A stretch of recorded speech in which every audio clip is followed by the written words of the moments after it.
আল্লাহ তুমি সব কিচ্ছু জানো, হে আমার প্রভু তুমি আমাকে মাফ করে দাও। আমার আল্লাহ বলে, তারপরও যদি তোমাদেরকে আমি মাফ না করি, তারপরও বান্দা তোমরা আমার রহমতের দরজা থেকে ফিরে যাইও না। আমি তোমাদেরকে হুকুম দিচ্ছি, ওয়ালাউ আন্নাহুম ইয যালামু আনফুসাহুম জাউকা, বান্দারে যদি গুনাহ করে ফেলো আমার রহমত থেকে মুখ ফিরে তুমি চলে যাইও না। হ্যাঁ বান্দা, আকাশ পরিমাণ যদি গুনাহ করো, পাতাল পরিমাণ যদি গুনাহ করো, সাগরের পানি পরিমাণ যদি গুনাহ করো, পাহাড় তুলনায় যদি তুমি গুনাহ করো, আমার দরবার থেকে তুমি নিরাশ হইও না। এ বান্দা, আমি তোমাকে একটি রাস্তা বাতাই দিচ্ছি, একটি পথ তোমাকে আমি দেখাই দিচ্ছি। সেই পথটি কোন পথ তোমরা জানো?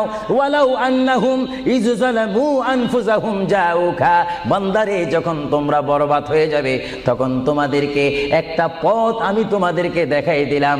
সেই পথটির নাম হচ্ছে আমার রাসূল